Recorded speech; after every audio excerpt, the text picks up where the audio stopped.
This is CBC Late Night News.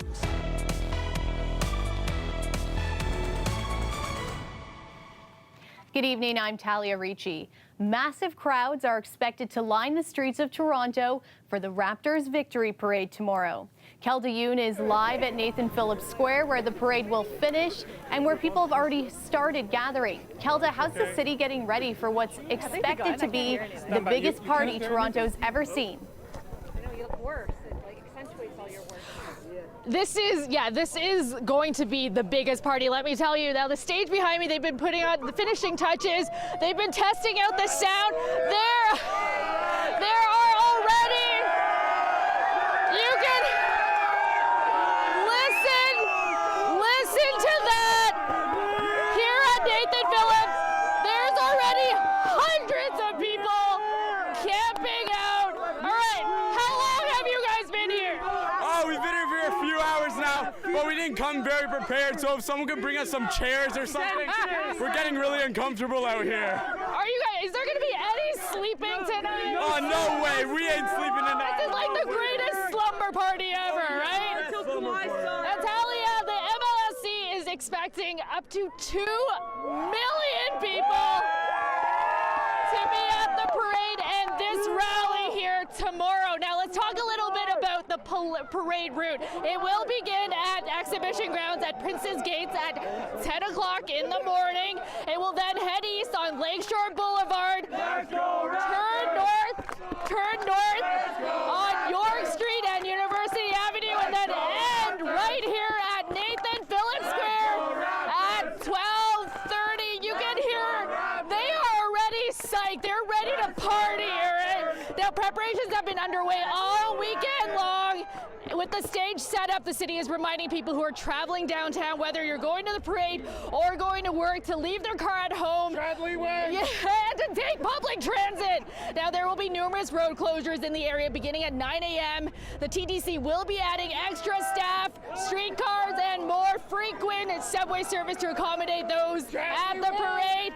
They warned that all transit hubs, though, will be extremely busy, so try not to commute during peak rush hour. Now, those who are already here, though, they don't have, there will be no problem for them because they already have front row seats. I spoke to some of them earlier. Take a listen. We are the champs! The parade's gonna be pretty crazy. There's gonna be a lot of kids miss school to come to this. Like, most of my friends miss school. These are my cousins and my brother miss school. I'm short and I needed a front row. He's tall. So he could have stood anywhere, he said, but I said, no, we're going now. We need there. He goes, the things I do for you. All right, it's loud here. I don't think these people are sleeping tonight. You guys are totally not sleeping tonight. Now the city is reminding people, if you can try to leave large things at home, chairs, coolers, large bags, if you can leave it at home so they can accommodate as many people as possible, that would be great. The Raptors, when they finish the parade, they will end here. They will be taking the stage right to my left. And these people, they already have front row seats. And we're just getting word that Prime Minister Justin Trudeau will be in attendance. So you guys are going to party with the Prime Minister. How are you guys feeling? You guys ready? Yeah, we're ready, baby. Let's go! All right, I'm going to send it back to you. Thanks for that, Kelda. Looks like fun. Now we'll have special live coverage of the celebrations right here on CBC television, hosted by Dwight Drummond and Adrian Arsenault. That starts tomorrow at 10 a.m. and runs until 2 p.m. You can also tune into our radio special hosted by Matt Galloway at noon on CBC Radio 1. Now, after the Raptors' celebratory jaunt to Las Vegas, they're now back home with the trophy. Head coach Nick Nurse and the rest of the guys got a special welcome after landing last night at Pearson Airport. Here's Natalie Nanowski with more on what you can expect ahead of tomorrow's big parade. This is where the Raptors will feel the love yet again, tomorrow at Nathan Phillips Square beside Toronto's City Hall. With the final touches going in, some are already camping out for that perfect spot.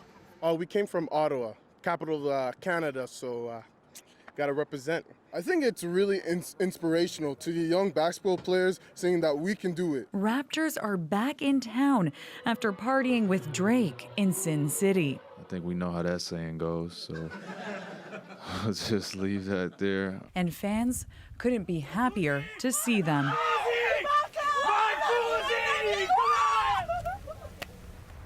It looks like Drake could be at tomorrow's parade since he pulled into his Toronto condo.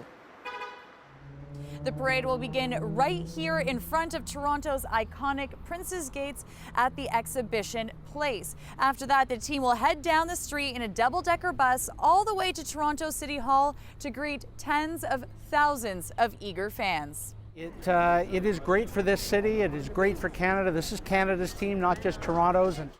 This city has not seen a major sports win since the Jays took the 1993 World Series. So this is a big deal. Tomorrow is officially We the North Day, and Toronto's mayor wants everyone to enjoy the moment. I hope all employers in the city will be sufficiently encouraging of their employees to perhaps take a bit of time off to be able to come to the parade. Much of the triumph is being attributed to the King of the North, Kawhi Leonard. But the lingering question, will he leave his throne when he becomes a free agent next month? I don't really know. I think he had a good season and people like him here and we can give him a good deal. And tomorrow the city will try to convince Kawhi to stay with a big party and a performance from the Snowbirds. Natalie Nanowski, CBC News, Toronto. Leanna McLean joins us now for a first look at our forecast, and there's been so many rainy Raptors days. I feel like we really deserve some sunshine tomorrow. We really do, but do you know what statistics show? That some rainfall in the forecast, as well as double digits, has actually been favorable for Raptors wins at home. And you know what? We took it home, and I am happy to say that finally we can embrace the dry conditions for the parade. We have high pressure in place, so 12 degrees. This is going to be for the overnight temperature. Of course, John Tory also proclamating that June 17th, Monday, will be We the North Day, and I am proud to say that we have weather fit for champions across Southern Ontario, including the city of Toronto. Like I mentioned, high pressure in place. We're not really going to see any precipitation till about Wednesday into Thursday. So fair skies, some variable cloud cover in the mix here, but here's a breakdown. So for 8 a.m., 15 degrees, 10 a.m. is just in time for the parade, 16 here, 12. Will be sitting around 18 degrees, which is actually just slightly below the seasonal average for this time of year. And of course, 2 p.m. when we will be wrapping everything up at Nathan's Phillips Square, we'll be sitting at about 20 degrees. Now, I do want to note that the UV index will be sitting at around 9. So actually, we're going to need to be taking some extra precautions. This is definitely going to be required. And of course, this is the route, if anyone has missed it, everything wrapping up at Nathan Phillips Square. Some good reminders. Thanks, Leanna. Thanks. Federal New Democrats are jump-starting their fall election campaign by releasing a detailed party platform 4 months before the vote. It's an ambitious, expensive package of promises that includes coverage for prescription drugs, vision, hearing, and dental care, as well as more mental health care services. Hema Thibodeau has the details. NDP leader Jagmeet Singh danced his way on stage with a lively crowd, jumping along, giving him high fives and hugs. Thank you, everybody. Singh hopes to maintain this enthusiasm for his party by unveiling the NDP election platform 4 months before voting day. This is our roadmap of the possible. It includes sweeping changes to healthcare coverage. The first thing Singh would do if elected, implement a national public pharmacare program by next year. The cost? $10 billion. But the plan for expanded Medicare includes a lot more than that. Dental care for everyone. Vision care. Hearing care. Other measures include reinstating door-to-door mail service, banning single-use plastics by 2021, and eventually offering free tuition for post-secondary education. The NDP's early platform release comes as Singh's party continues to struggle in the polls, tries to differentiate itself from the Liberals and fight off growing support for the Greens. So the polling numbers since Jagmeet Singh has entered the House has been pretty stagnant for the NDP. The idea of putting the vision today, it allows the candidates over the summer to make the barbecue tours and talk to voters and say, why would you vote for the NDP? Not everything in the platform has been costed, but the NDP plan on canceling billions of dollars in oil and gas subsidies and increasing taxes on big businesses and the wealthy. And they have no plans to balance the books, something former leader Tom Mulcair promised to do in the 2015 campaign. Singh plans to define who he is and what his party stands for early on. Going back a few decades, it was always clear what the NDP was, and we're in an era now where it's not that clear. It's not clear yet just how all of these promises will be paid for, but the NDP says it will give its platform to the Parliamentary Budget Officer to assess its fiscal soundness. Hannah Thibodeau, CBC News, Toronto. In Quebec, a pair of controversial legislative votes had lawmakers working overtime this weekend. They passed a divisive immigration bill dubbed Bill 9, following a marathon 19-hour session. It sets up a framework for a Quebec values test for new immigrants and could result in 16,000 immigration applications to be canceled. Now, legislators are debating another controversial motion, Bill 21. Cathy Sene has the details. As Premier of Quebec, it's my responsibility to defend the Quebec values in front of the rest of Canada, and that's what I'm doing. In a single weekend, the Legault government has changed Quebec society for years to come. To do that, Premier Legault has invoked closure to limit debate and get these bills passed before summer break.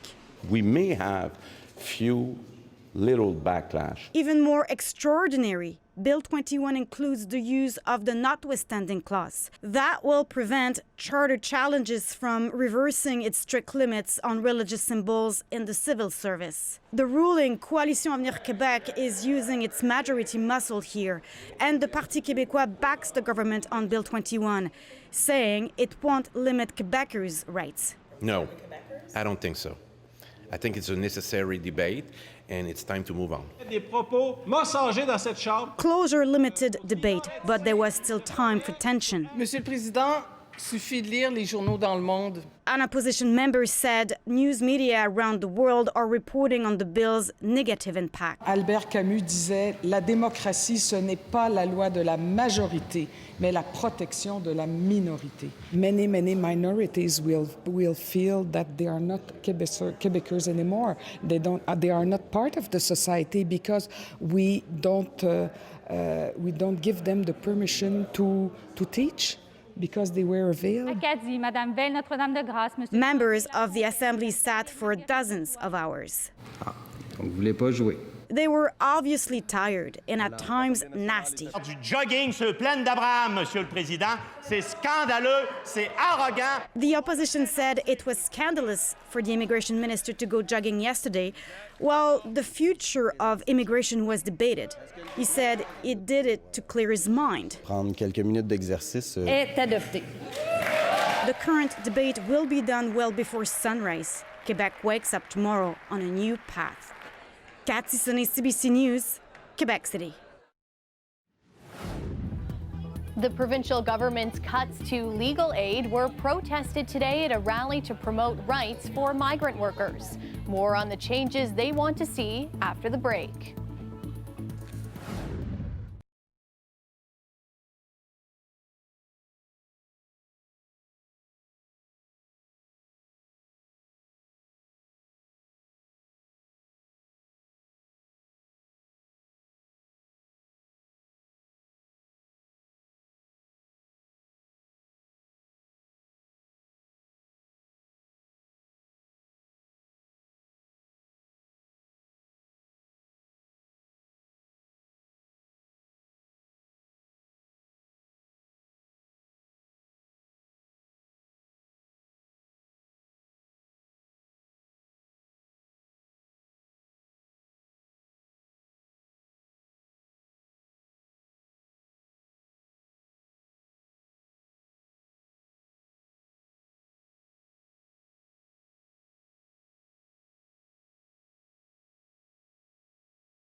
Rallies were held across the country today with the goal of uniting people against racism and calling for universal services for immigrants and migrant workers. The rally here in Toronto also focused on the provincial government's cuts to legal aid. Angelina King has more on the changes that the demonstrators are calling for. On Father's Day, Omar Walcott says he misses his children. He spends 8 months of the year away from his home in Jamaica to work on an Ontario fruit farm. Walcott wants more rights for migrant workers. I would love if all of us get permanent status on arrival, because if I get that, one day my family would be around me and I wouldn't have to be alone today. He marched with hundreds of others in downtown Toronto, denouncing racism and demanding full labor rights for migrants and changes to immigration. So we're saying everyone must have the same rights, and permanent resident status allows that. In a statement, the Federal Employment Ministry says migrant workers deserve the same protections as all Canadians. It says, in part, "We have strengthened worker protections by increasing the number of on-site inspections of employers and working with community organizations that help vulnerable temporary foreign workers."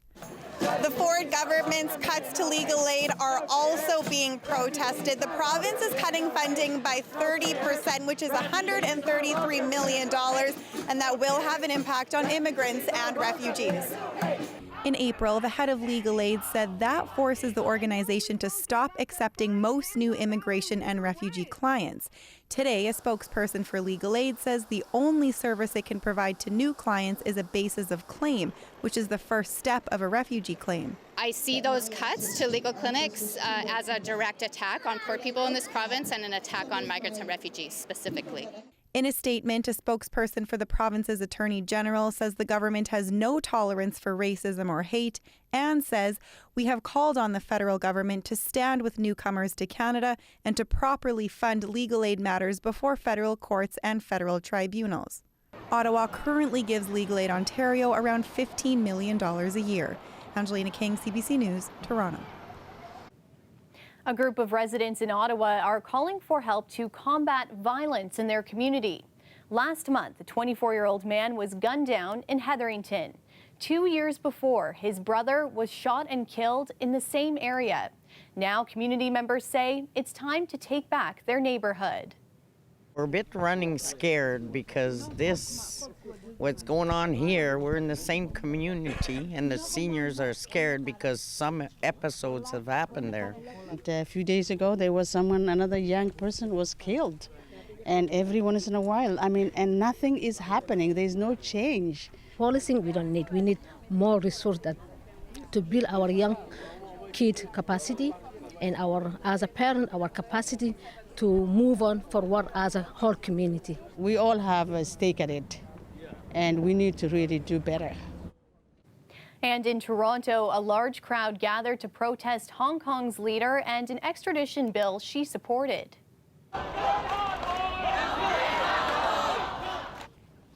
They lined the streets in front of the Hong Kong Economic and Trade Office in the Annex.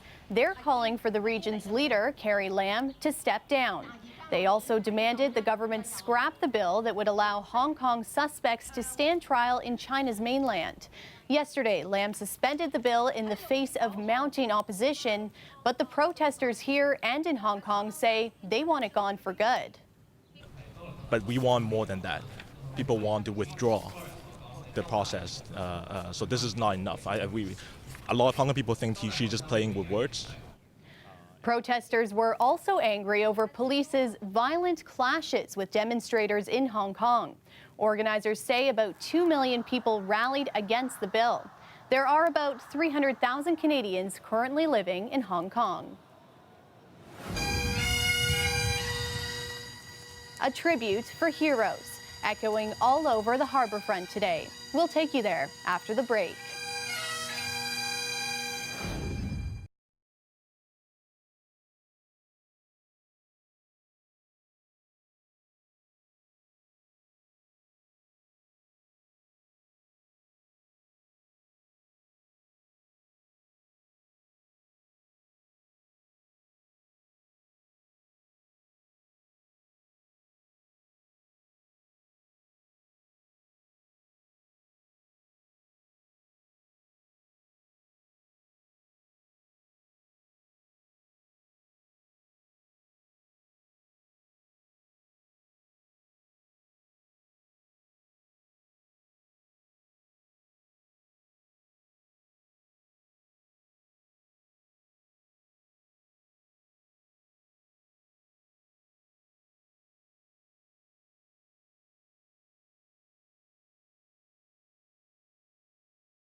10 new names were added to a memorial at Toronto's harbourfront today.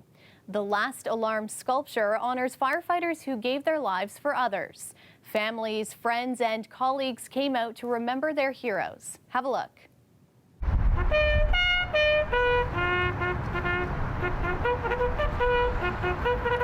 They were our sons, our brothers, our fathers, and even grandfathers, leaving us long before we were prepared to lose them, not by design, but by giving of themselves for a greater cause, and that was to help others, and they did. Growing up the daughter of a firefighter was a privilege. It taught me to have compassion, patience, and empathy. I will always remember being so proud of my dad and bragging to my friends about what he did for a living. He was and still is my hero. Their names, forever etched in our history and our hearts, you are never forgotten. May you all rest in peace.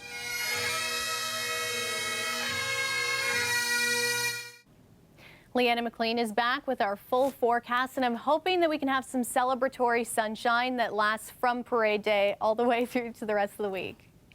I'm happy to announce that's what we're giving to you Nice. guys. Yeah, in the city of Toronto through the overnight period, I did see a lot of people are already lined up. 12 degrees is the overnight temperature. And as we get through the afternoon, we are going to be warming up. But Monday morning, 16 degrees in Toronto. We have the full breakdown of the parade forecast for you. So at 8 a.m., going from about 15 degrees, we do have some variable clouds in the forecast, jumping up to 16. And then that's by the time we do see the parade starting at Prince's Gate at the exhibition place. And then by the time we get to 12, 18 degrees and warming up ever so slightly to about 19 by the time we get to about 2 p.m. And that is just about a few degrees below the seasonal average for this time of year. We should actually be sitting at 24 degrees as the daytime high. High pressure in place, so like I mentioned, variable clouds, not a lot of precipitation in sight. A lot of it is skipping us, heading stateside and out in towards Atlantic Canada as well. As we get through Tuesday, we are going to be seeing some variable skies once again. 22 degrees is our daytime high, and it's going to remain that way. Now, the next push of real moisture is going to be late Wednesday into Thursday, which is where I can show you here. You can see a lot of the precipitation starting to creep into the picture by the time we get to the latter half of the week. So we'll be closely monitoring this for you, though it should be very light in nature, and we're going to be getting into a northeasterly flow. So it's just going to be a little bit breezy. So just be mindful of that. And of course, Friday marks the summer solstice. So at about 11:54 a.m. Eastern time, and it's going to be officially the longest day of the year. Thanks for that, Leanna. Thanks. Stanislav Sapar is a Polish immigrant and a crosswalk guard in Etobicoke. A seemingly ordinary man, but to his son Stash, he's extraordinary. Stash is a filmmaker, and he wanted to show the world what made his dad a hero. Have a look. Ludzie młodzi mają pewne ograniczony swój świat, bo każdy człowiek to jest światem. Ja staram się myśleć o nim pozytywnie ze względu na to, że przed nim jest długa historia. Jeżeli ty stworzysz jakiś element, w którym on będzie pamiętał ciebie, to ty w nim żyjesz. Jeżeli spotkasz chociaż jednego ciekawego człowieka, to nie straciłeś dnia. Pamiętaj, ciekawego. Każdy w sobie ma coś wielkiego. Każdy można znaleźć, jeżeli umiesz szukać, nie? Trzeba się nauczyć szukać, a ja szukam. Now, before we go, a quick reminder, we'll have special live coverage of the Raptors Victory Parade tomorrow, right here on CBC Television, hosted by Dwight Drummond and Adrian Arsenault. That starts tomorrow at 10 a.m. and runs until 2 p.m. And you can also tune into our radio special hosted by Matt Galloway at noon on CBC Radio 1. That's our show for you tonight. Thanks for watching. You can stay caught up on news anytime on our website, cbcnews.ca. Good night.